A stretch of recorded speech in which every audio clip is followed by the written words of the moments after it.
El hombre que inventó Coca-Cola no murió rico, ni famoso, ni sereno. Murió enfermo, endeudado y perseguido por una adicción que había empezado mucho antes de que el mundo aprendiera a pronunciar el nombre de la bebida que dejó atrás. A finales del siglo XIX, cuando la marca todavía cabía en un vaso servido en una farmacia de Atlanta, John Steve Pemberton ya estaba perdiendo la pelea más importante de su vida. Lo que hoy parece una historia inevitable, una botella roja y blanca en casi cualquier rincón del planeta, empezó como algo mucho más sucio, más pequeño y más humano. El intento desesperado de un hombre herido por escapar de su propio dolor. Antes de que Coca-Cola fuera un símbolo global, fue una necesidad íntima. Fue la búsqueda casi obsesiva de un farmacéutico del sur de Estados Unidos que había visto la guerra demasiado cerca. En abril de 1865, durante los últimos días de la Guerra Civil, Pemberton participó en la defensa de Columbus, Georgia. Allí recibió en el pecho el golpe de un sable de caballería. La herida casi lo mata. Lo que vino después terminó marcándolo durante el resto de su vida. Como a miles de veteranos de aquella guerra, le administraron morfina para soportar el dolor, y esa medicina no tardó en convertirse en cadena. La dependencia fue entrando en él de la forma más cruel, no como vicio elegante, sino como alivio convertido en condena. Antes del conflicto, Pemberton había sido un farmacéutico respetado, con un laboratorio serio, buena reputación y la clase de prestigio práctico que podía tener un hombre de ciencia en el sur de aquella época. Después de la guerra, el cuerpo le dolía, el dinero ya no alcanzaba, y la morfina empezó a comerse no solo su salud, sino también su futuro. A su alrededor, la ciudad intentaba reconstruirse. Él intentaba reconstruirse a sí mismo. Atlanta en esos años era una mezcla de ruina, ambición y humo. Una ciudad del sur castigada por la guerra, pero también hambrienta de nuevas costumbres, nuevas promesas y nuevas formas de consumo. Las farmacias no eran solamente lugares para conseguir medicinas, eran pequeños teatros de la confianza moderna. Frascos, jarabes, remedios para el cansancio, tónicos para los nervios, supuestas curas para el dolor de cabeza, la melancolía, la digestión y el agotamiento. En sus mostradores convivían química real, sugestión, marketing y esperanza. Ahí, en ese mundo de promesas embotelladas, empezó a incubarse la historia de Coca-Cola. Pemberton no buscaba construir un imperio. Al principio buscaba algo mucho más modesto y más trágico, una fórmula que le permitiera vivir con menos dolor. Entre sus experimentos apareció un producto llamado French Wine Coca, una mezcla inspirada en tónicos europeos, con vino, extracto de hoja de coca y nuez de cola. Se presentaba como remedio para los nervios, para la fatiga y para la mente exhausta. Era el tipo de producto que encajaba perfectamente en aquella época. Medio medicina, medio estimulante, medio promesa. Y durante un breve tiempo funcionó lo suficiente como para darle a Pemberton la ilusión de que todavía podía encontrar la salida. Pero en 1886, Atlanta aprobó leyes de templanza que prohibían el alcohol. De un golpe, el producto que Pemberton había logrado vender quedó herido. Y ahí aparece uno de esos momentos en los que la historia no nace por pureza de visión, sino por presión. Pemberton se vio obligado a reformular. Quitó el vino, cambió proporciones, ajustó ingredientes, siguió trabajando sobre un jarabe oscuro, espeso, dulce, intenso, y terminó con algo que al mezclarse con agua carbonatada producía un efecto distinto al de un medicamento común. No sabía todavía que estaba tocando una costumbre nueva. Solo sabía que había hecho algo que, servido frío, resultaba extrañamente agradable. El 8 de mayo de 1886, el primer vaso se sirvió en Jacob's Pharmacy, en el centro de Atlanta. Costaba 5 centavos. Durante su primer año, la bebida vendía en promedio unas 9 porciones al día. 9. No había ninguna señal visible de que ese jarabe oscuro terminaría por convertirse en una de las marcas más reconocibles del mundo.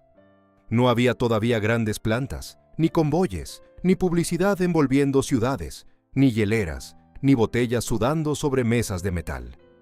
Había un mostrador, un vaso, agua con gas, un dependiente y un producto nuevo tratando de encontrar un lugar entre otros tónicos parecidos. Y mientras ese pequeño experimento intentaba abrirse paso, Pemberton seguía deteriorándose. La herida vieja no desaparecía. La dependencia seguía ahí. El dinero escaseaba. Su salud se volvía más frágil. A esa presión se sumó otra, el cáncer de estómago. Lo que para la historia empresarial sería un origen, para él era un final acercándose. Cuando un hombre está enfermo, endeudado y cansado, no piensa como una compañía. Piensa como alguien que necesita liquidez, tiempo y alivio. Por eso empezó a vender partes de sus derechos a distintos socios, no porque entendiera el tamaño de lo que tenía entre las manos, sino porque no podía permitirse seguir esperando. Ahí entra la primera gran crueldad de esta historia. Coca-Cola no nació como una idea limpia, ni como una genialidad que todos reconocieron desde el principio. Nació entre dolor físico, urgencia económica y una serie de ventas fragmentadas, hechas por un hombre que ya no estaba en condiciones de llevar su propia creación hasta el final. La bebida que más tarde sería presentada como signo de frescura, ligereza, costumbre y placer, empezó en realidad entre frascos de laboratorio, desesperación y una guerra que seguía viva dentro del cuerpo de su inventor. Eso importa porque cambia la manera de mirar todo lo que viene después. Coca-Cola no sale de una visión imperial perfectamente trazada. Sale del hueco entre dos mundos, el de los remedios de farmacia y el del consumo masivo que estaba a punto de nacer, el de la medicina dudosa del siglo XIX y el de la marca moderna, el de un farmacéutico roto y el de una máquina global que aún no existía. Pemberton estaba atrapado en el primero. Él podía ver fórmula, no alcanzó a ver sistema. Y mientras la ciudad seguía moviéndose, mientras los vasos se seguían sirviendo y el jarabe empezaba a adquirir nombre, la historia ya empezaba a apartarse de su creador. Porque hay marcas que pertenecen a quien las inventa, y hay marcas que, casi desde el principio, empiezan a pertenecer a quien entiende mejor el momento que las rodea. Coca-Cola iba a ser una de esas, y el hombre que estaba a punto de verlo con mayor claridad no era el farmacéutico herido que había dado con la fórmula, sino otro farmacéutico, mucho más frío, mucho más disciplinado y mucho más dispuesto a convertir una bebida en una costumbre nacional. Para entender por qué Coca-Cola pudo nacer justo ahí, justo entonces, hay que volver a la Atlanta de finales del siglo XIX. No a la postal posterior, sino a la ciudad áspera, reconstruida sobre cenizas, donde las farmacias vendían alivio al por menor y el mostrador de soda empezaba a ser una pequeña máquina social. La gente no iba solo por una receta, iba por conversación, por novedad, por una pausa, por una promesa de energía. Las bebidas carbonatadas vivían a medio camino entre el remedio y el entretenimiento. No eran todavía el mundo brillante de la gaseosa industrial, eran un territorio fronterizo. El soda fountain, el dispensador de agua carbonatada, instalado en farmacias y confiterías, cambió mucho más de lo que parece. Hizo posible una costumbre repetible: vasos, jarabes, hielo, cucharas largas, mostradores de mármol, espejos, anuncios pintados a mano. Ahí se mezclaban ciencia, moda y comercio. A finales de la década de 1880, si querías introducir una bebida nueva, ese era el escenario. Y Pemberton, por experiencia y por oficio, se movía ahí con naturalidad. Él conocía las recetas, los ingredientes, el lenguaje medicinal que todavía vendía. Lo que no veía también era lo que ese espacio podía significar para alguien con instinto comercial más agresivo. La fórmula misma tampoco era todavía un objeto sagrado. En el origen había hoja de coca y nuez de cola, pero había sobre todo una forma de pensar típica de la época: mezclar ingredientes estimulantes y envolverlos en una promesa de vigor. La América de entonces consumía tónicos, nervinas, elixires y curas de todo tipo, con una confianza que hoy parecería ingenua y peligrosa a la vez. En ese mercado, el límite entre medicina, excitante y refresco era borroso. Precisamente por eso, Coca-Cola pudo existir primero como remedio y luego convertirse en otra cosa. Nació en la ambigüedad correcta. En 1886, la bebida ya tenía nombre: Frank M. Robinson, contable de Pemberton, fue quien escribió por primera vez ese trazo en cursiva que más tarde se volvería mundialmente reconocible. Ese detalle importa más de lo que parece, porque incluso cuando la empresa todavía no existía, en la forma en que la conocería el siglo XX, ya estaban apareciendo dos fuerzas fundamentales, una fórmula y una identidad visual. En los grandes negocios, ese cruce suele decidirlo todo. El producto puede gustar, el nombre puede pegarse, pero no basta. Hace falta alguien que vea cómo repetirlo, cómo escalarlo, cómo meterlo en la rutina de millones. Pemberton no estaba en esa fase. En 1888 seguía vendiendo partes del negocio a distintos hombres, mientras su salud empeoraba. Murió ese mismo año. Su hijo, Charlie, también intentó moverse dentro del negocio, y también terminaría muriendo poco después, víctima de sus propios problemas con el opio. Ahí hay otra capa de dureza que no conviene suavizar. Los primeros pasos de Coca-Cola están rodeados de enfermedad, dependencia y muerte. No es una saga limpia de emprendedores visionarios. Es una historia mucho más inestable, más humana y más amarga. Y sin embargo, el producto sobrevivió a ese origen quebrado, porque el mercado ya estaba maduro para algo así. La ciudad crecía, las farmacias estaban llenas de gente, el hielo, el agua carbonatada y la experiencia del consumo compartido estaban ganando terreno. Estados Unidos avanzaba hacia una cultura de repetición y las bebidas tenían una ventaja evidente. Podían integrarse al día sin pedir demasiado. No requerían ceremonia, no exigían tiempo. Podían ser compradas por 5 centavos, probadas sin riesgo y repetidas al día siguiente. Esa lógica del hábito iba a ser decisiva. Lo que Coca-Cola necesitaba no era un mejor químico, necesitaba un constructor de sistema. Ahí aparece Asa Griggs Candler. No era el hombre más brillante en un laboratorio, ni el creador del producto, ni el mártir del origen. Era otra cosa. Alguien con ética de trabajo feroz, instinto comercial, disciplina casi religiosa y una capacidad rara para ver en una fórmula lo que la fórmula todavía no sabía de sí misma. Cuando Candler miró Coca-Cola, no vio medicina, vio una bebida. Y una bebida, a diferencia de un remedio, no estaba atada a la enfermedad. Podía venderse al cansado, al curioso, al oficinista, al viajero, al estudiante, a cualquiera. Entre 1888 y 1891, Candler fue reuniendo los derechos de la fórmula en una serie de acuerdos complejos. El total aproximado de sus compras rondó los $2.300. A la distancia, esa cifra parece ridícula. En el momento, no lo era tanto. Lo extraordinario no es que la adquiriera barata por magia, sino que casi nadie entendía todavía el potencial histórico de lo que estaba comprando. Para la mayoría, Coca-Cola seguía siendo un producto más en un mercado lleno de mezclas parecidas. Candler fue uno de los primeros en detectar que la oportunidad no estaba solo en la receta, sino en la costumbre. Y ahí la historia cambia de velocidad. Bajo Candler, Coca-Cola deja de presentarse como remedio medicinal y empieza a venderse como bebida refrescante y estimulante. Ese cambio parece simple, pero en realidad es una operación decisiva. Cambia el universo de consumo. Ya no depende del malestar, depende del deseo. Ya no vive en el lenguaje de la cura. Vive en el lenguaje del gusto, de la repetición, del pequeño placer accesible.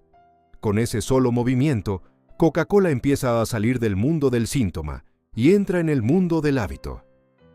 Luego viene la otra pieza que vuelve peligroso a Candler para sus competidores: la distribución de cupones gratuitos. Miles de vales repartidos por distintas ciudades para que la gente probara un vaso sin pagar. Hoy eso parece obvio. En ese momento fue un golpe de inteligencia comercial. Si el producto gustaba, la gente volvería. Y volvió. Para 1895, Coca-Cola ya se vendía en todos los estados de Estados Unidos.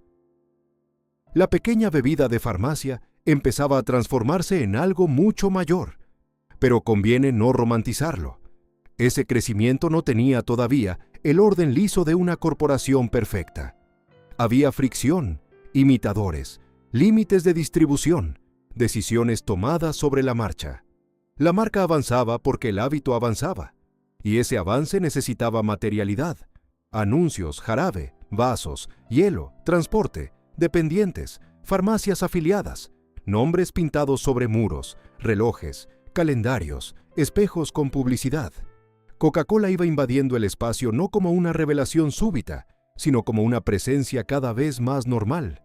Ahí está uno de los secretos del siglo que venía. Las marcas grandes no se vuelven grandes cuando sorprenden una vez. Se vuelven grandes cuando logran parecer inevitables, cuando están en la esquina, en la farmacia, en la estación, en la memoria visual de una ciudad. Candler entendió eso mucho antes que muchos de sus contemporáneos. Y por eso Coca-Cola dejó de ser una curiosidad de Atlanta. Empezó a convertirse en una costumbre norteamericana. Pero con el crecimiento llegó también el primer gran problema de toda marca fuerte. Si cualquiera puede copiarte, tu éxito empieza a trabajar también para tus imitadores. Asa Candler fue el primero que entendió que Coca-Cola no necesitaba ser venerada como invento, sino repetida como costumbre. Esa diferencia construyó el negocio. Su mirada era menos romántica y mucho más peligrosa. No estaba obsesionado con la fórmula en sí, sino con la disciplina comercial que podía convertirla en algo cotidiano. En 1892, incorporó The Coca-Cola Company. A partir de ahí, la bebida dejó de depender solo del encanto de un mostrador de farmacia y empezó a levantar una estructura. Esa estructura creció con una lógica implacable. Candler apostó por la publicidad cuando muchos todavía la trataban como adorno. Calendarios, relojes, bandejas, carteles esmaltados, cupones, anuncios pintados en paredes, el nombre en todos los lugares posibles. Coca-Cola debía ser vista incluso antes de ser pedida. Y una vez que la gente la probara, el sabor, el gas, el dulzor y la sensación estimulante harían el resto. La marca no se estaba limitando a vender una bebida. Estaba tomando posiciones en la memoria visual del país. Hay que imaginar la escena física para entender el alcance real. Barriles de jarabe saliendo de instalaciones todavía modestas. Carros de reparto, cajas, cristalería, dependientes sirviendo vasos sobre mostradores fríos. El sonido del agua carbonatada al mezclarse con el concentrado. El hielo crujiendo, el nombre pintado en letreros que colgaban sobre calles polvorientas. Mujeres y hombres deteniéndose en la farmacia por un vaso al mediodía. Ese mundo importaba porque Coca-Cola todavía era un negocio de presencia material. No una idea abstracta, sino una rutina que había que instalar ciudad por ciudad. Candler también supo envolver la bebida en una promesa moralmente aceptable para la América protestante de su tiempo. A diferencia del alcohol, Coca-Cola podía venderse como placer respetable. Era refrescante, era moderna, era limpia, era accesible. En el sur y luego en otras regiones del país, esa diferencia contó muchísimo. La marca podía entrar en la vida diaria sin cargar el estigma que pesaba sobre otras formas de consumo. Y esa respetabilidad aparente la hizo mucho más poderosa. Pero cuanto más exitosa se volvía, más evidente aparecía la siguiente pregunta. ¿Cómo hacer para que una bebida nacida en el soda fountain saliera de ahí sin perder identidad? Ahí comienza otra de las contradicciones más importantes de la historia. Candler entendió muy bien la distribución del jarabe, la publicidad y el consumo repetido. Entendió peor, al principio, el potencial del embotellado. Para él, la experiencia principal seguía siendo la del vaso servido en una fuente de soda. Para otros, en cambio, la botella abría un mundo entero. En 1894, en Vicksburg, Mississippi, el dueño de una dulcería y soda fountain, llamado Joseph Bidenharn, empezó a embotellar Coca-Cola para venderla fuera del mostrador. La intuición era simple y enorme. Si la bebida podía viajar ya preparada, escapaba de la dependencia total del lugar donde se mezclaba. Candler no captó de inmediato toda la dimensión del hallazgo. 5 años más tarde, en 1899, Benjamin Thomas y Joseph Whitehead obtuvieron de la compañía el derecho a embotellar Coca-Cola, casi por una cifra simbólica, y con condiciones que, vistas a largo plazo, fueron extraordinariamente favorables para ellos. Ese acuerdo marcó el inicio del sistema embotellador, que luego sería una de las grandes máquinas del capitalismo norteamericano. lo fascinante es que nació de una mezcla de visión y subestimación. Para los concesionarios, la botella era futuro. Para la compañía central, todavía no lo era del todo. Y sin embargo, ese movimiento multiplicó la presencia de Coca-Cola. La bebida ya no necesitaba solamente una farmacia con agua carbonatada y jarabe. Ahora podía viajar cerrada, apilarse, cargarse, venderse en otros entornos, entrar en trenes, almacenes y puntos de consumo donde el soda fountain no llegaba. Con el embotellado apareció también una nueva fragilidad. Cuanto más se expandía Coca-Cola, más fácil era copiarla. El propio éxito generaba sus dobles. Coca-Nola, Celericola, Coke y un ejército de imitadores usaban nombres parecidos, etiquetas parecidas y botellas genéricas. La fama se estaba volviendo porosa, y esa porosidad era una amenaza mortal. Porque una marca puede crecer con publicidad, pero si no controla cómo se la reconoce físicamente, termina compartiendo su propio mercado con versiones oportunistas que viven de su sombra. Ese problema no era menor. Las etiquetas se despegaban en hielo y agua. Una vez fuera el papel, muchas botellas se parecían demasiado. El consumidor podía creer que estaba comprando Coca-Cola, cuando en realidad estaba comprando otra cosa. De pronto, la empresa descubrió que ya no bastaba con tener una receta y un nombre. Había que construir una forma, una identidad táctil, algo que pudiera reconocerse con la mano, en la oscuridad o incluso roto en el suelo. Esa exigencia era moderna en el sentido más brutal. Para defender la marca tenía que volverse objeto único. Mientras tanto, el crecimiento seguía acumulándose. A finales del siglo XIX, las ventas de jarabe se habían disparado respecto a los primeros años. La empresa estaba lejos de ser aún el imperio global del siglo XX, pero ya había pasado un umbral crucial. Coca-Cola era una presencia nacional en expansión, y con esa expansión apareció el primer síntoma serio de poder de una gran marca. Dejó de ser simplemente una bebida que gustaba, y se convirtió en algo que otros intentaban parecer. Candler fue esencial para todo eso. Sin él, Coca-Cola probablemente habría quedado como un producto interesante más del siglo XIX. Pero aquí aparece la ironía que atraviesa toda la historia. El hombre que de verdad convirtió la fórmula en compañía también dejaría escapar parte del premio futuro. Primero construyó el hábito, después ayudó a levantar la visibilidad. Luego permitió, por subestimación o por cálculo, que el sistema embotellador creciera con autonomía. Y finalmente, cuando la empresa ya valía millones, su familia tomaría una decisión que parecería brillante en el presente y costaría una fortuna incalculable en perspectiva. Antes de llegar a esa venta, hay un último paso clave. La compañía necesitaba resolver el problema físico de la identidad. No bastaba con ser conocida. Había que ser irrepetible. Y en el siglo XX, una de las grandes respuestas no sería una campaña publicitaria ni un eslogan, sería una silueta. A comienzos del siglo XX, Coca-Cola ya había superado la escala del experimento. Se vendía en todas partes, el sistema embotellador se expandía y el nombre empezaba a pesar por sí mismo. Pero justo entonces apareció un riesgo que suele acompañar a las marcas cuando dejan de ser pequeñas. El mercado empezó a llenarse de imitadores lo suficientemente parecidos como para confundir a los consumidores y lo suficientemente distintos como para robar ventas. Ahí se ve con claridad una ley vieja del capitalismo. Cuanto más fuerte se vuelve una marca, más gente intenta vivir de parecerse a ella. Los imitadores no necesitaban ser mejores. Les bastaba con insinuar la misma promesa. Nombres casi idénticos, tipografías parecidas, botellas comunes, jarabes oscuros. En un cubo de hielo, cuando la etiqueta empezaba a correrse, muchas diferencias desaparecían.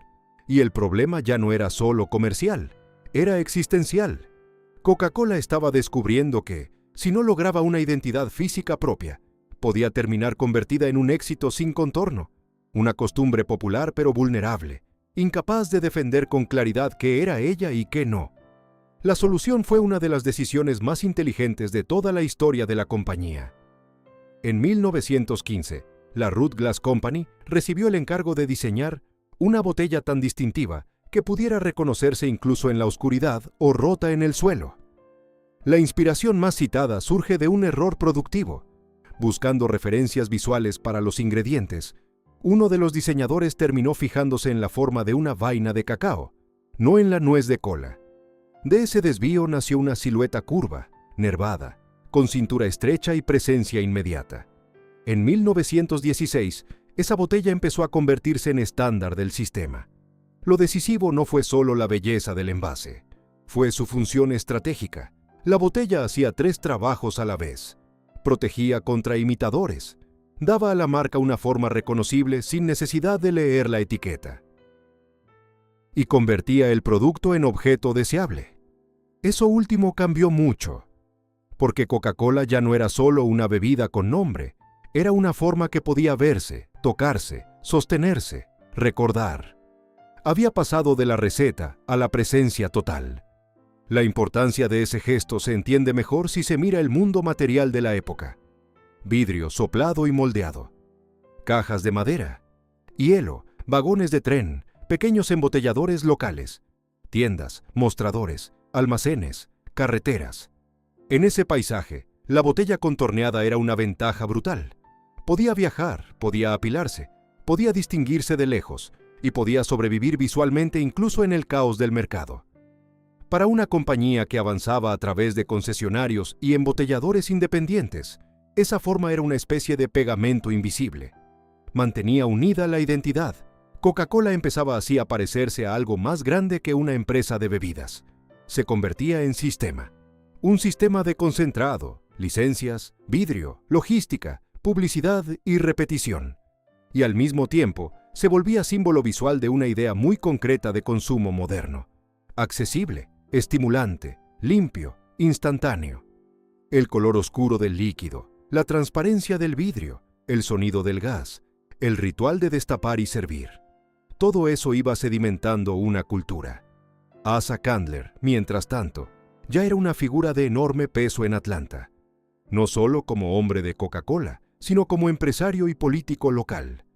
Su nombre estaba pegado a edificios, inversiones y poder urbano. La empresa que había comprado por unos pocos miles de dólares se había convertido en un negocio valorado en millones. La familia Candler parecía haber ganado, y vista desde el presente de entonces, esa impresión era razonable. Habían transformado una fórmula incierta en una compañía poderosa. Habían visto antes que otros la oportunidad. Habían multiplicado su riqueza.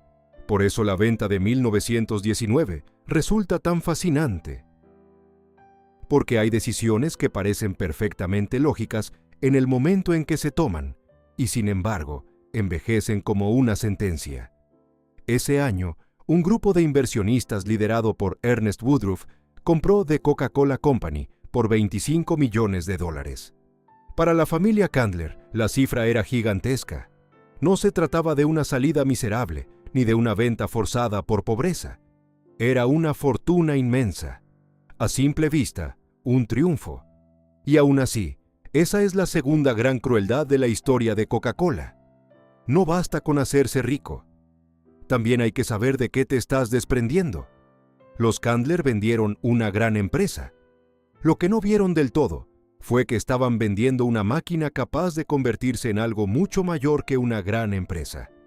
Estaban soltando no solo un presente brillante, sino un futuro casi imposible de medir. No conviene tratarlos como tontos. Ese sería un error cómodo.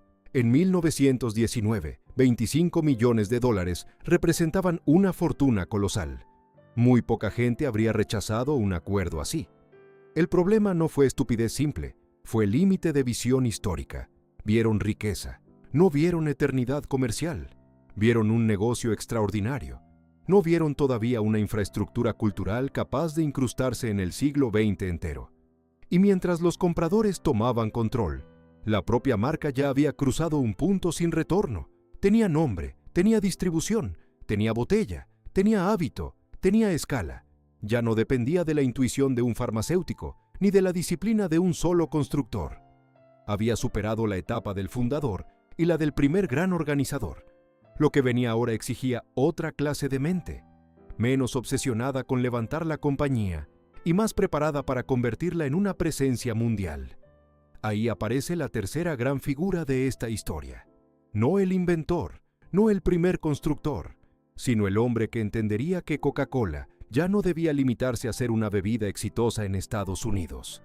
Podía convertirse en un sistema planetario. Pero antes de llegar a esa escala, la familia que la había llevado hasta el umbral se dedicó a vivir como si el premio ya estuviera cobrado por completo. Y en esa vida de mansiones, fiestas y excentricidades se encierra otra lección brutal. A veces uno vende un imperio por una fortuna y aún así sale perdiendo. Después de la venta de 1919, la fortuna de los Candler no desapareció de inmediato. Al contrario, durante un tiempo permitió una vida de riqueza que parecía confirmar que la decisión había sido correcta. Atlanta vio crecer mansiones, salones, propiedades y una forma de prestigio sureño modernizado que mezclaba dinero nuevo, ambición urbana y exhibición social. La familia podía mirar la operación y decirse que había ganado. Había transformado una bebida nacida en farmacia en una suma que pocos podían imaginar siquiera. Pero en las grandes historias empresariales, la riqueza inmediata no siempre coincide con el verdadero premio. Y ahí la vida posterior de los herederos se vuelve menos anécdota pintoresca y más evidencia material de una pérdida histórica. En lugar de quedarse con el mecanismo que seguiría multiplicando valor durante décadas, los Candler convirtieron una parte de ese futuro en propiedades, fiestas y patrimonio visible. Lo que poseían era enorme, lo que habían soltado sería descomunal. Uno de los símbolos más extraños de esa etapa fue Asa Griggs Body Candler Jr. Si su padre representaba disciplina, trabajo y capacidad de construcción empresarial, el hijo proyectaba otra energía: impulsividad, extravagancia, gusto por el exceso, deseo de impresionar. En su propiedad de Briarcliff, en las colinas de Atlanta, levantó una residencia que funcionaba casi como declaración de estilo. Salones amplios, reuniones suntuosas, un órgano gigantesco, una vida social ruidosa. La riqueza había cambiado de forma. Ya no era sistema en construcción, era teatro. Y luego vino la excentricidad completa. Body Candler reunió una menagerie privada en su propiedad. Animales exóticos, jaulas, leones, tigres, gorilas, babuinos, incluso elefantes. Los vecinos soportaban sonidos, olores y el absurdo visible de ver un pequeño zoológico privado junto a una mansión. Durante un tiempo, aquello pareció solo otra rareza de rico poderoso. Después, se volvió algo más revelador. Un babuino escapó, atacó a una mujer y se comió el dinero que llevaba en el bolso. Hubo demanda, escándalo, y la colección terminó deshaciéndose. Es un episodio casi grotesco, pero sirve porque condensa algo más grande.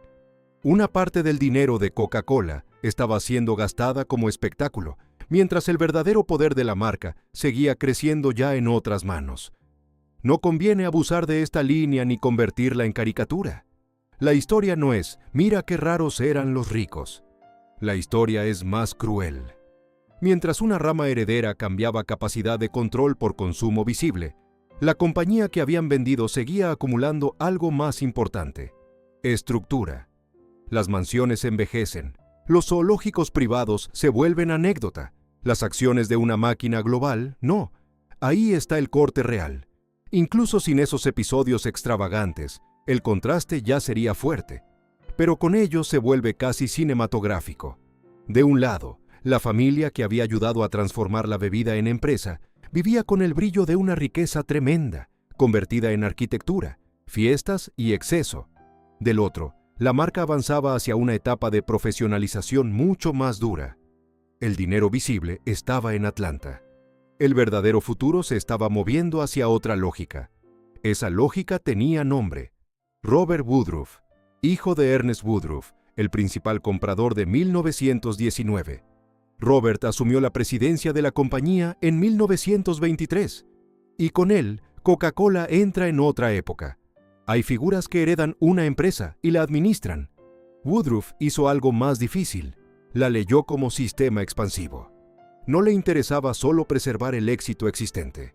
Quería profundizarlo, ordenarlo y volverlo internacionalmente inevitable. La diferencia entre esta etapa y la anterior es decisiva.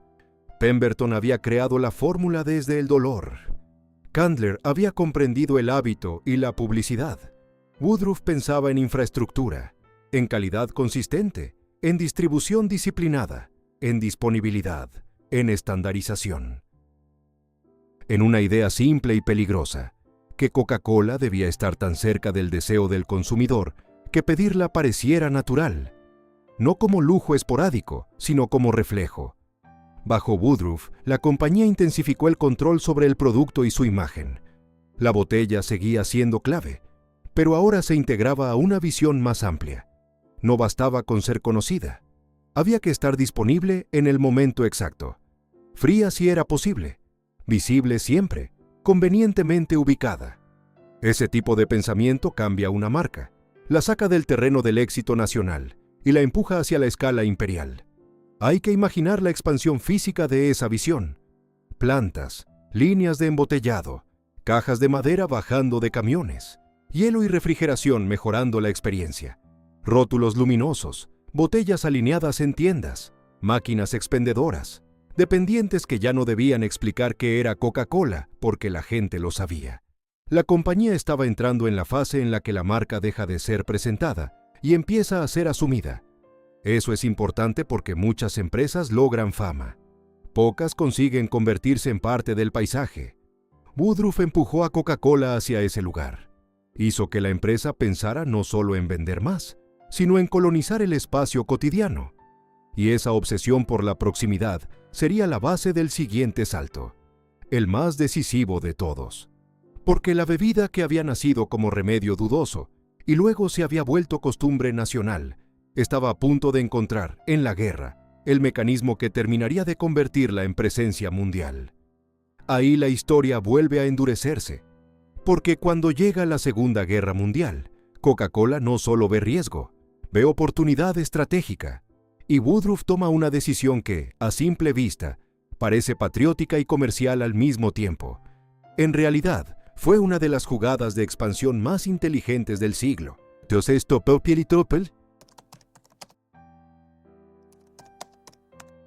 cuando Estados Unidos entró en la Segunda Guerra Mundial, muchas empresas pensaron en escasez, controles, materias primas y limitaciones. Coca-Cola pensó también en presencia. Robert Woodruff hizo una promesa que suena simple, y precisamente por eso fue tan poderosa. Cualquier soldado estadounidense podría conseguir una Coca-Cola por 5 centavos, estuviera donde estuviera. No importaba que el frente quedara lejos, ni que el sistema logístico militar lo complicara todo. La frase parecía patriótica. En términos de negocios, contenía una visión imperial. Para hacerla posible, la compañía ayudó a construir 64 plantas embotelladoras cerca de zonas de combate. En Asia, Europa y el norte de África, la bebida viajó junto al esfuerzo de guerra. Ingenieros y técnicos de la empresa se movían con el ejército. Los soldados llegaron a llamarles los coroneles de Coca-Cola. Hay algo casi perfecto en esa imagen. Una bebida que había nacido entre farmacias del sur estadounidense, marchando ahora con uniforme logístico al ritmo de una guerra global. La marca iba a donde iba el poder. Lo decisivo no fue solo lo que ocurrió durante el conflicto, fue lo que quedó después. Las plantas no desaparecieron al terminar la guerra. Esa infraestructura permaneció. Los sistemas de distribución, las redes, el hábito adquirido, la presencia material en otros territorios, se transformaron en base para vender Coca-Cola a poblaciones civiles. La marca salió de la guerra con algo más valioso que un pico de consumo. Salió con geografía. Había encontrado un atajo brutal hacia la internacionalización. Si uno quiere ver el momento exacto en que Coca-Cola deja de ser simplemente una compañía estadounidense muy exitosa y empieza a volverse sistema global, está ahí, en las botellas para soldados, en las plantas cerca del frente, en la idea de que el producto debía estar disponible siempre y en todas partes. Woodruff no estaba pensando solo en negocio de temporada. Estaba insertando a la marca en la memoria emocional y material de millones de personas. Eso explica parte de la fuerza cultural que Coca-Cola adquirió en el siglo XX. La compañía no vendía únicamente sabor, vendía familiaridad, repetición, confianza visual, un pequeño ritual portátil, abrir una botella fría, escuchar el gas, ver subir las burbujas, sentir el vidrio condensado en la mano. Esa experiencia empezó a cruzar fronteras con una facilidad que otras marcas envidiaban, porque llevaba detrás no solo publicidad, sino sistema. Y el sistema había aprendido a expandirse al ritmo de la historia grande.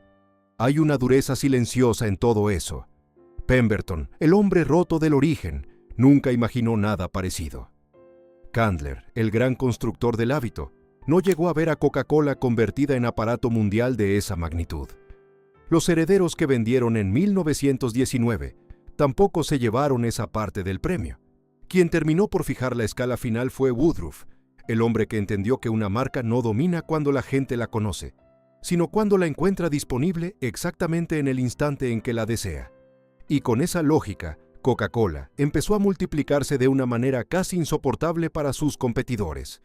No solo crecía en ventas, se incrustaba en la cultura visual y material del planeta. Camiones rojos, refrigeradores, máquinas expendedoras, carteles esmaltados, anuncios de Navidad, bares, cines, carreteras, diners, estaciones de servicio. La marca se volvió tan frecuente que comenzó a parecer natural. Ese es el sueño máximo del negocio moderno: dejar de sentirse como intrusión y empezar a sentirse como parte normal del mundo.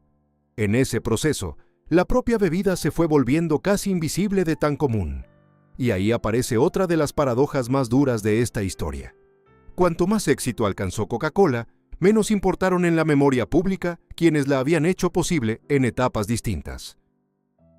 El producto sobrevivió a sus creadores, a sus primeros dueños, a sus errores, a sus ventas tempranas y a sus excesos. El objeto permaneció. Los nombres empezaron a borrarse. Eso no ocurre por accidente. Las marcas verdaderamente grandes simplifican el relato hasta hacerlo consumible. Y en esa simplificación, la gente recuerda la etiqueta, no la cadena de manos por la que pasó. Recuerda la botella, no el cuerpo adicto de Pemberton. Recuerda la chispa publicitaria, no la disciplina feroz de Candler. Recuerda la promesa de frescura, no la venta de 1919. Recuerda el placer inmediato, no la arquitectura logística de Woodruff. El éxito total tiene ese lado cruel. Vuelve prescindibles a los individuos en la conciencia colectiva. Pero la historia real no desaparece solo porque la etiqueta sea más poderosa. Debajo de la normalidad de Coca-Cola siguen latiendo todas esas capas: guerra, dolor, intuición, publicidad, error, vidrio, concesiones, distribución, riqueza heredada, venta anticipada, disciplina industrial, geopolítica. Ese espesor es justo lo que convierte este tema en algo mayor que la biografía de un refresco. Y también impide contar la historia como un simple himno al emprendimiento. Porque no lo es. No es una fábula cómoda donde el genio triunfa, la familia conserva y el mercado recompensa con justicia a quien lo merece. Aquí el inventor muere arruinado. El primer gran constructor vende demasiado pronto. Los herederos viven una riqueza que no equivale al premio real. Y el imperio final lo consolida alguien que llega después, con otra clase de mirada. La historia es eficaz precisamente porque es menos limpia. Durante la posguerra, Coca-Cola siguió expandiéndose hasta convertirse en una referencia mundial del consumo estadounidense y, más tarde, del consumo global a secas. Lo que había comenzado como un jarabe servido en una farmacia del centro de Atlanta, estaba ahora integrado en la vida de países enteros. Eso impresiona, sí. Pero también obliga a hacer una pregunta más incómoda. Cuando una marca alcanza esa escala, ¿quién gana realmente? ¿El creador? ¿El primer constructor? ¿Los herederos? ¿El organizador total? ¿O la marca misma que termina por usar a todos y seguir adelante sola? Para responder esa pregunta, conviene volver a mirar a cada figura en su lugar exacto. Pemberton aportó la herida y la fórmula. Sin su dolor, sin sus experimentos y sin la reformulación forzada de 1886, no habría existido Coca-Cola. Pero no controló la historia. Candler vio antes que nadie que aquello podía venderse como hábito nacional y construyó la primera gran forma de la empresa. Sin él, la bebida probablemente se habría quedado en curiosidad regional. Los herederos recibieron una fortuna inmensa, pero la cambiaron por liquidez visible cuando el verdadero premio estaba todavía creciendo. Woodruff, por último, convirtió a Coca-Cola en una máquina internacional. Cada uno hizo algo decisivo. Ninguno domina por sí solo el relato entero. Esa es una de las razones por las que la historia de Coca-Cola es mejor que la mayoría de las historias de éxito empresarial. No cabe en una moraleja simple. Si la reduces a un hombre tuvo una gran idea, mientes. Si la reduces a un gran publicista lo volvió famoso, también mientes. Si la reduces a los herederos fueron tontos, te quedas corto. Y si la conviertes solo en la marca más poderosa ganó, pierdes el drama humano. Lo que hay aquí es una cadena de relevos desiguales, donde cada mano agrega algo, pierde algo y deja abierta la siguiente fase. Por eso la venta de 1919 sigue pesando tanto. No solo por la cifra, aunque los $25 millones fueron enormes.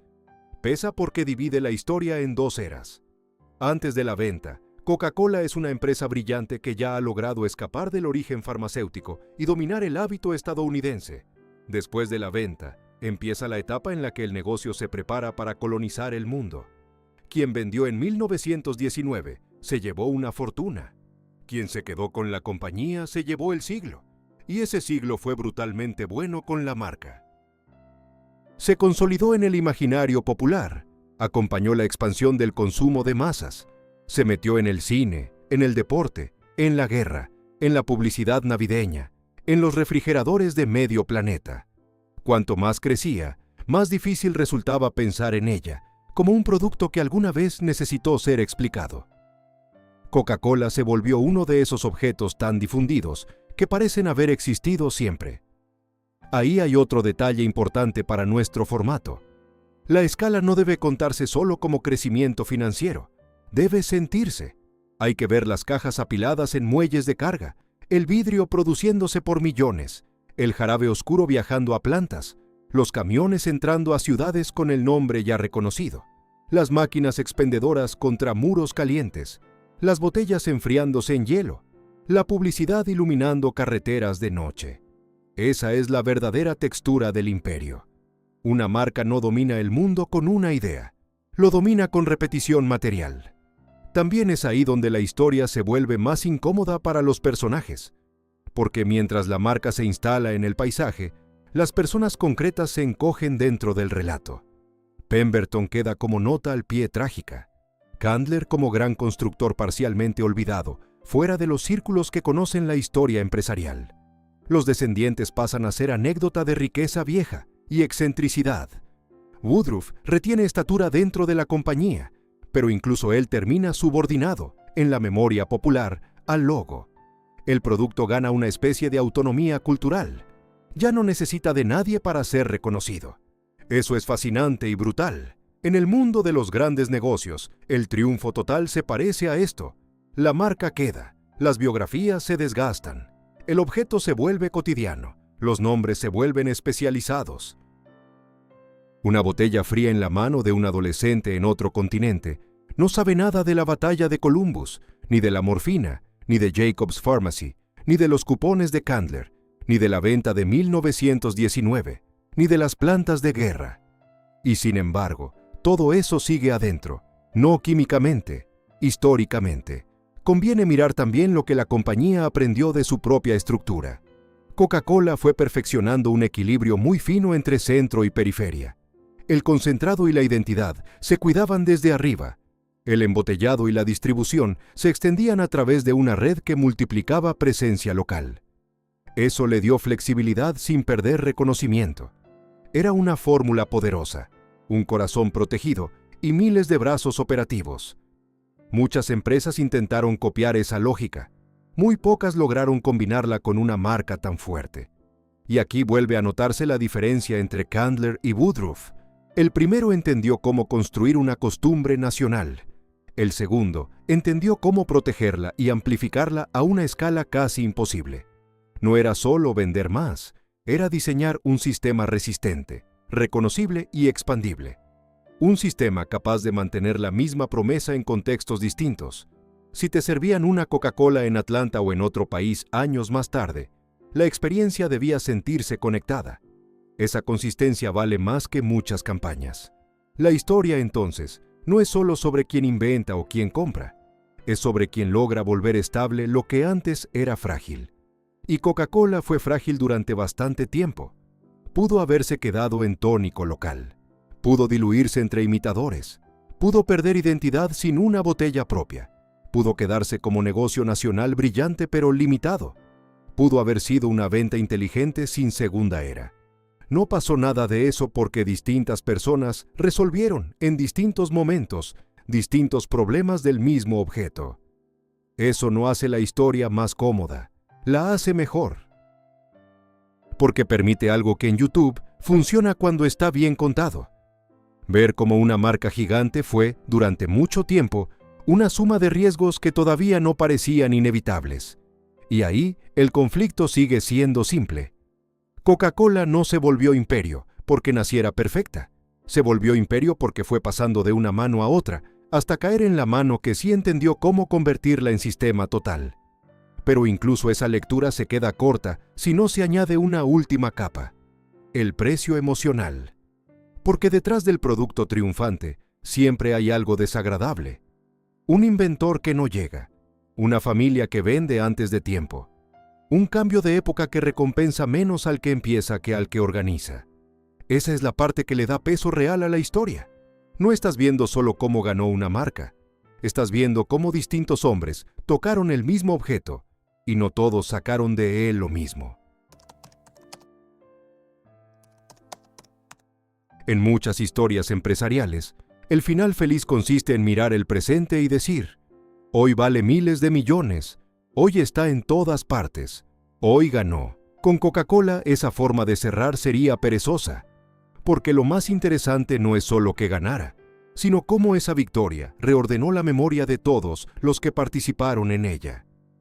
El producto no solo sobrevivió, fue devorando a sus propias biografías, y cuanto más se extendía, más claro quedaba que el centro del relato ya no pertenecía a las personas, sino al sistema.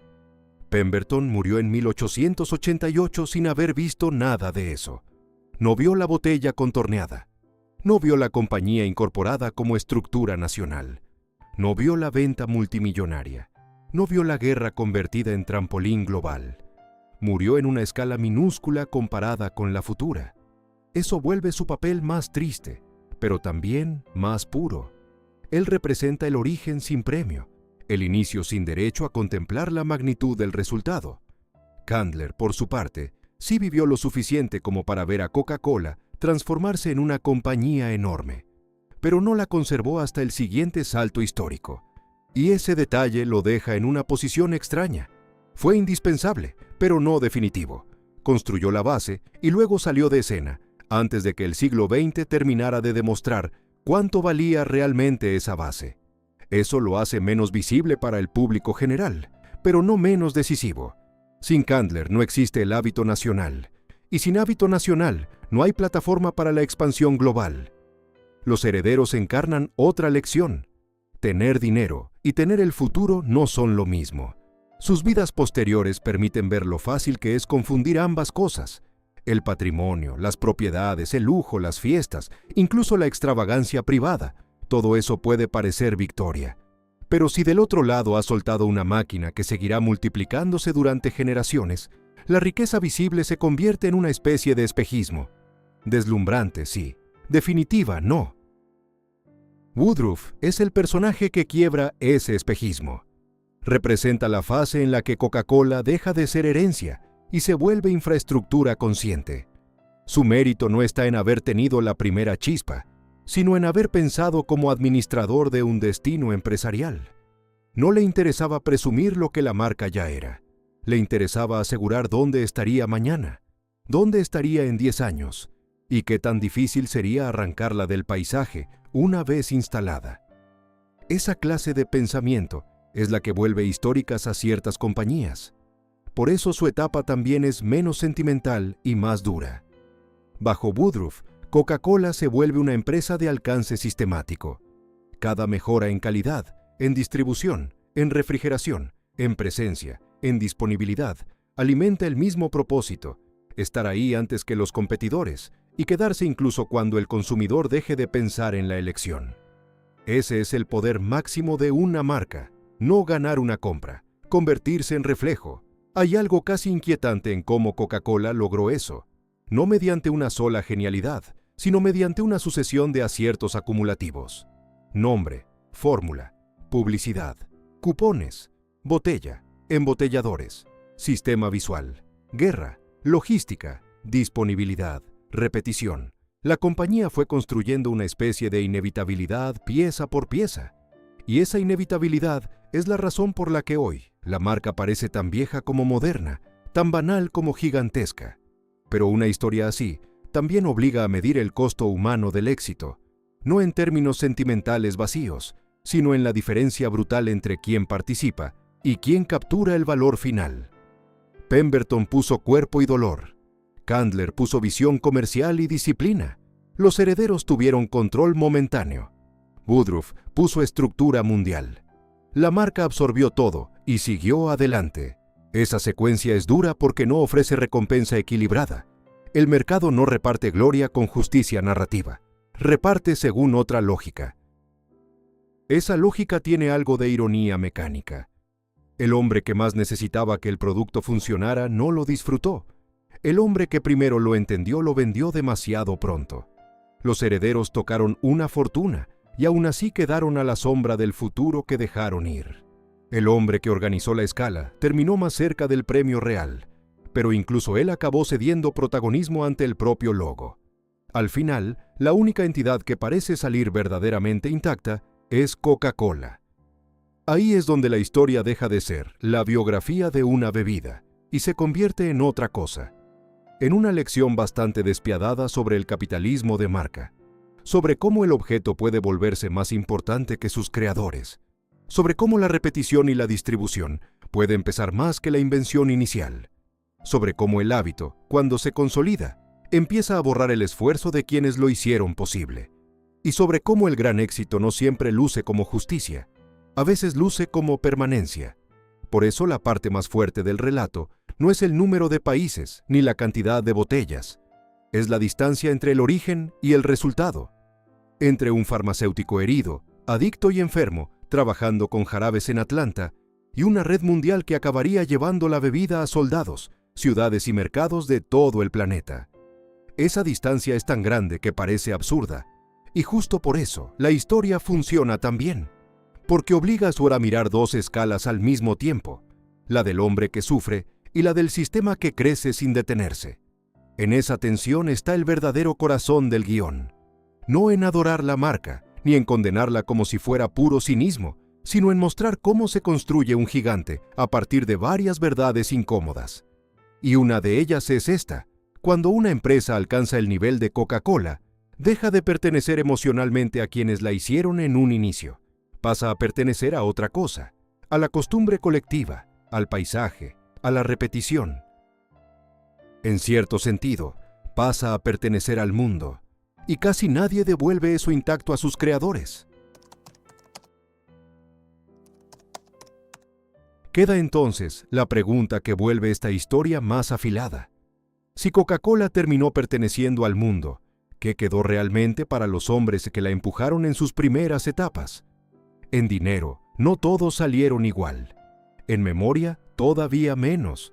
Pero la dimensión más dura no es contable, es histórica. Es entender que los grandes símbolos comerciales suelen construirse sobre desajustes profundos entre quien pone el origen y quien recoge la escala.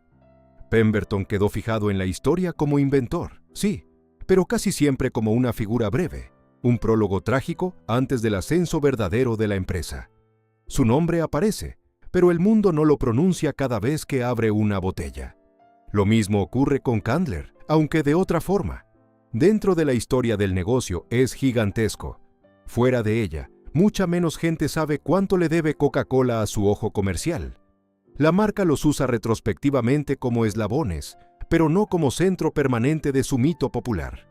Eso es especialmente visible si uno mira la experiencia del consumidor. La mayoría de la gente no bebe Coca-Cola pensando en 1886, ni en Columbus, ni en Jacob's Pharmacy, ni en los cupones de los años 90 del siglo XIX, ni en la venta de 1919, ni en la Segunda Guerra Mundial. Bebe porque la botella está fría, porque reconoce el rojo, porque el sabor le resulta familiar, porque la marca está ahí desde siempre. Esa distancia entre consumo y origen es exactamente lo que hace tan poderosa a una empresa así, y también lo que vuelve tan implacable su éxito. No es casual que muchos relatos más flojos sobre Coca-Cola se queden atrapados en la admiración o en la moraleja empresarial. Admiran la escala, admiran la publicidad, admiran la ubicuidad, o convierten la historia en una lección simplificada sobre no vender demasiado pronto. Eso se queda corto. La parte realmente fuerte es más incómoda. La verdadera historia no dice solo que vendieron pronto. Dice que un objeto puede crecer hasta el punto de desprenderse del destino de quienes lo hicieron posible. Dice que el sistema, una vez armado, sigue avanzando con una frialdad que no le debe fidelidad sentimental a nadie. Ese es el tono correcto para la penúltima parte. No amargarla gratuitamente, sino hacer visible la desproporción. De un lado, mansiones que envejecen, fortunas que se dispersan, descendientes extravagantes, nombres que quedan en placas o archivos. Del otro, un logo que atraviesa continentes, décadas y generaciones. El vidrio, el color, la distribución, la repetición y la capacidad de aparecer siempre donde hay sed o costumbre. La comparación es brutal porque no es entre pobreza y riqueza, es entre riqueza humana y permanencia sistémica, y casi siempre gana lo segundo. También conviene recordar que Coca-Cola no triunfó solo por marketing brillante, triunfó porque supo resolver problemas concretos mejor que muchos otros. Supo pasar de la fuente de soda a la botella, supo protegerse de imitadores con una forma física única, supo usar redes de embotellado en lugar de cargar sola todo el peso de la distribución, supo vincularse a experiencias emocionales y nacionales, supo aprovechar la guerra sin quedar reducida a ella, supo volverse local sin dejar de ser centralizada. En otras palabras, supo combinar símbolo e infraestructura. Esa combinación casi siempre gana, y cuando una empresa logra eso, el resultado es parecido al de las grandes compañías ferroviarias, petroleras o cinematográficas en sus mejores épocas. Deja de vender una sola cosa y empieza a organizar una parte del mundo. Coca-Cola organizó hábitos, puntos de venta, ritmos de consumo, expectativas visuales, incluso una cierta sensación de normalidad global. Esa es una escala que ya no se mide con una sola cuenta de resultados. Se mide por infiltración cultural. Por eso esta historia también tiene algo de advertencia. No la advertencia obvia y barata de «no vendas demasiado pronto», aunque eso esté ahí. La advertencia más interesante es otra. En los negocios verdaderamente grandes, entender el producto no basta. Entender el hábito no basta. Entender el dinero inmediato no basta. El poder real aparece cuando alguien entiende la arquitectura completa. Cómo convertir un gusto en ritual, un ritual en sistema y un sistema en presencia mundial. Esa arquitectura fue la gran victoria de Coca-Cola. Y al mismo tiempo, esa victoria produjo su propia clase de olvido. El olvido de la herida inicial, el olvido del laboratorio, el olvido de la Atlanta de posguerra, el olvido de que durante mucho tiempo todo esto pudo haber quedado en nada, el olvido de los hombres concretos reemplazados por la pureza del logotipo. Cuando una marca alcanza su máximo éxito, ya no necesita recordar del todo cómo nació. Y eso, que desde el negocio parece fuerza, desde la historia humana se parece bastante a una amputación. Por eso, antes del cierre, conviene volver una última vez al contraste más fuerte de todos.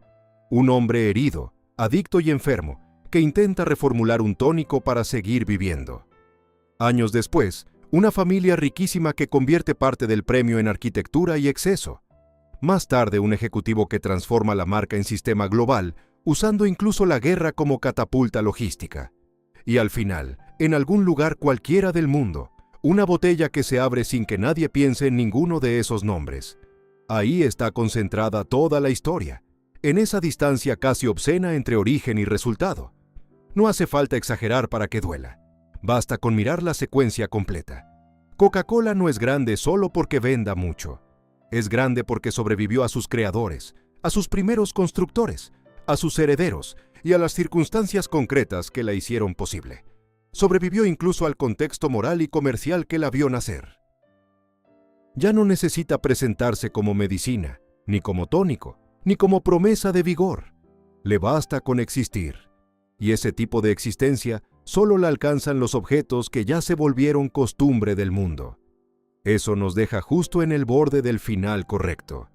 No uno sentimental ni uno complaciente, sino uno claro. La historia de Coca-Cola no demuestra que el mercado premie justamente al genio.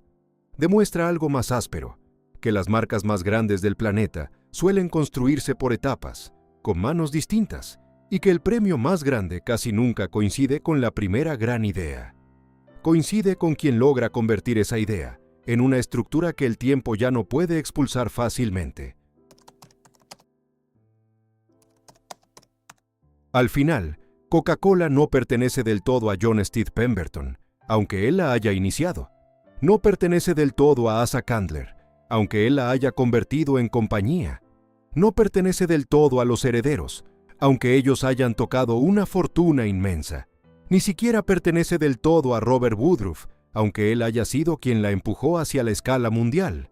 Pertenece, sobre todo, al sistema que se construyó alrededor de ella, a la botella, al hábito, a la distribución, al deseo repetido, a la capacidad de estar siempre presente. Esa es la verdad más dura de esta historia. El hombre que la inventó murió enfermo y arruinado. El hombre que mejor la entendió en su primera gran etapa, construyó algo gigantesco, y aún así, dejó ir el premio final. Los herederos vivieron como millonarios, pero no conservaron la máquina que habría seguido multiplicando su valor por generaciones. Y el hombre que terminó de ordenar el imperio lo hizo tan bien que el propio producto acabó siendo más famoso que cualquiera de los nombres detrás de él. Por eso Coca-Cola no es solo una historia de éxito, es una historia de desplazamiento, de cómo una fórmula pasa de un cuerpo herido a un mercado, del mercado a una empresa, de la empresa a una red, y de la red a una presencia casi universal. En cada paso gana escala, pero también pierde algo humano, pierde rostro, pierde biografía, pierde la necesidad de explicar de dónde viene.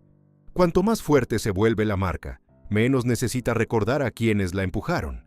Y sin embargo, ahí siguen. Pemberton en el origen roto, Candler en la visión del hábito, la familia en la venta que parecía una coronación y terminó pareciéndose a una renuncia. Woodruff en la lógica de sistema. Todos están dentro de la botella, aunque la botella ya no los nombre. Cada vez que el gas sube por el cuello del vidrio y alguien la abre sin pensar demasiado, está consumiendo también una secuencia histórica hecha de dolor, intuición, disciplina, error y escala. Esa es la parte que vuelve esta historia más fuerte que una simple lección de negocios. No se trata solo de no vender demasiado pronto. Se trata de entender que algunas marcas crecen hasta volverse más importantes que sus propios creadores. Y cuando eso pasa, ya no estamos viendo solo una empresa exitosa. Estamos viendo una forma de poder. Un objeto que logró incrustarse en la vida diaria de millones de personas, hasta parecer natural. Y nada de eso empieza de manera natural. Empieza con conflicto, con fricción y con alguien que casi nunca llega a ver la forma final de lo que puso en marcha. Tal vez por eso Coca-Cola sigue siendo una historia tan buena, porque debajo de la familiaridad hay una estructura despiadada. Un inventor que no disfrutó el premio, un constructor que no conservó el último tramo, una familia que cambió futuro por fortuna visible. Un ejecutivo que entendió que la verdadera victoria no era vender más, sino volverse inevitable. Y una marca que terminó sobreviviendo a todos. La pregunta final entonces no es si Coca-Cola triunfó. Eso ya lo sabemos. La pregunta es otra. Cuando una marca se vuelve más grande que los hombres que la levantaron, ¿quién gana realmente? ¿El creador? ¿El que la entendió primero? ¿El que la vendió? ¿El que la convirtió en sistema? ¿O solamente la propia marca, que sigue viva mientras todos los demás se vuelven notas al pie? Si te gustó esta historia, deja tu like, suscríbete al canal y entras a los otros videos, porque aquí vas a encontrar muchas más historias como esta.